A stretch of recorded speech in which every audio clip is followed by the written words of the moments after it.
Everyone is panicking about AI replacing engineers. The tools break and don't even know how to reason through anything outside of basic patterns. What's really though, and what is killing us, is the hype. This episode is to my colleagues in HR. And the reason as to why I'm doing this to my colleagues in HR, it is to answer a question I was asked recently by someone who is not in HR. And his question was, why are you sending us home as HR?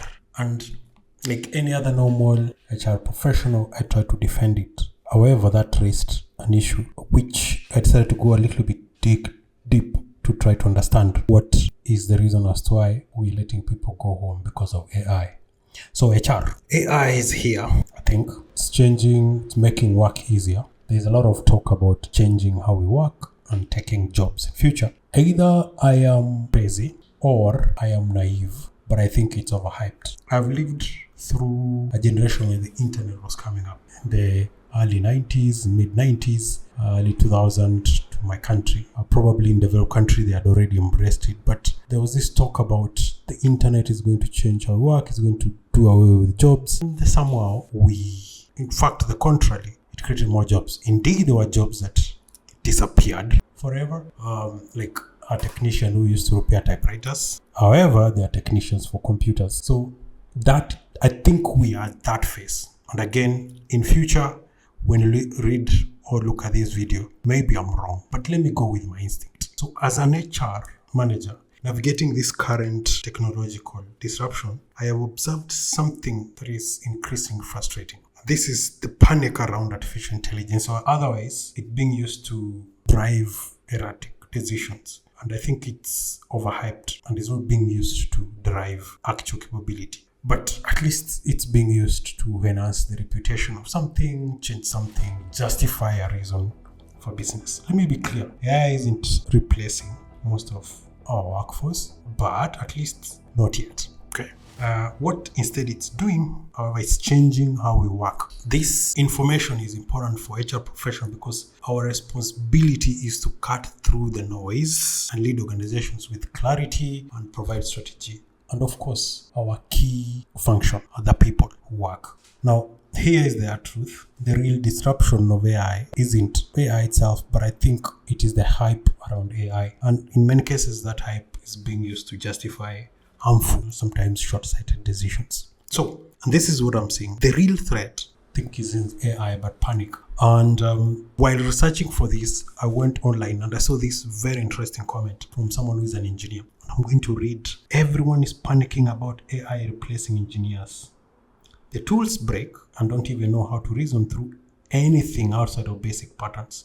What's really though, and what is killing us, is the hype. I'm not an engineer, coder. I have no idea what is that.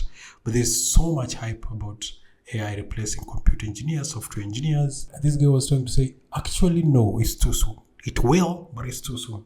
The hype is what is killing us. Now, to you and me as an HR professional out there listening to me, we are seeing a lot of executives cite AI as a rationale for layoffs, restructuring, even when the tools themselves are far from being operational and mature. And this is not based on any data, just hype and all narrative driven. And I think this narrative is flawed. So AI, yes, it's there, it's going to change, but it hasn't matured to a point where it can reason, collaborate, or even lead. Now, most models lack reliability. I think that you've seen, they hallucinate a lot, contextual understanding, and even sometimes accountability. The very things human beings do exceptionally well. And that is what they bring on the table every day. Remember, our first focus are the people. Yet, some of the leaders are using AI as a convenient justification to reduce headcount or sometimes delay hiring, even approve budgets for learning and development. So AI is a tool and not a team member.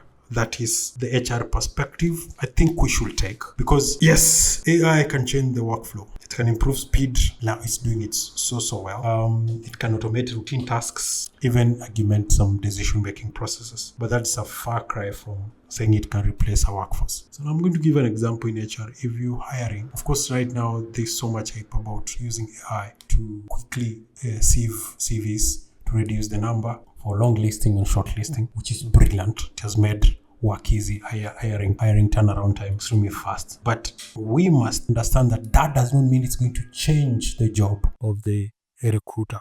Instead, we should embrace how do we now evaluate that job to factor in the new changes. Because AI can summarize information for sure, but it cannot detect team morale. AI can draft content, but it can't intuit that interpersonal tension. When you write an email and someone feels, okay, there's a human touch behind it. AI can recommend actions, but it can't build trust. So the workforce of the future won't be defined by who was replaced, but it's by who has evolved to accept the usage of these two things. So our job as HR is to help people adapt to this new change, not just to make them disappear. So there are a lot of false promises that are put across of AI and full automation. We've had this before from 1920s. Oh, machines are coming. Oh, this system is coming. Oh, this new process is coming. In fact, there is a time the M3 in Tesla was built on a tent when the automated system failed. Okay, so a balance is what I'm advocating. The idea that machines will do everything flawless, I think, is a fantasy. Let's be honest. We've had it before, and we will be hearing a lot about it. And each time, the promise of total displacement was met with the reality of that time, which sometimes transformation takes time. Okay, sometimes people are still essential, and human oversight is very, very important. So what do we do as leaders? Okay, number one, stop making fear-based decisions. What do I mean here? Don't just downsize for the sake of downsizing because the board is talking about AI. Don't let procurement slash your island budget because of AI, because they'll keep saying, now that tool we're using to train the people, you can use AI to do it. Should we train you? Make decisions based on evidence. Okay, say yes, that is true. For now, this is what we're working on. We'll adopt that as it comes through. For now, this is what we're working on. Number two, educate and upskill intelligently. Yes, prompt engineering, basically, which is communication skills, is a new skill. Generative AI literacy, of course, it matters. But so is leadership, communication skills, empathy, conflict resolution, and of course, change management, which are core competencies for success in an organization. And no machine can replicate that no matter what we do. Therefore, create talent development plans around area of AI. Of course, balance it well with these skills above. In essence, technical adaptation plus human excellence. Then it can create a team that is highly well-oiled to deliver. Number three, reframe the narrative for the people you lead, for the people you lead. And most people in the organization are watching. Okay?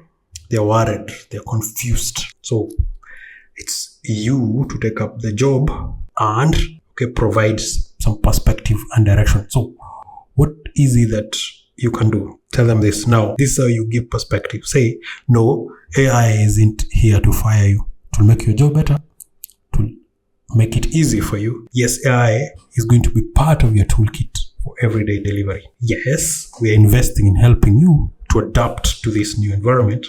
And yes, the skills you have as a human being, empathy, talking, interacting, coming to the office and having that human conversation and connection, because that still matters in the world today.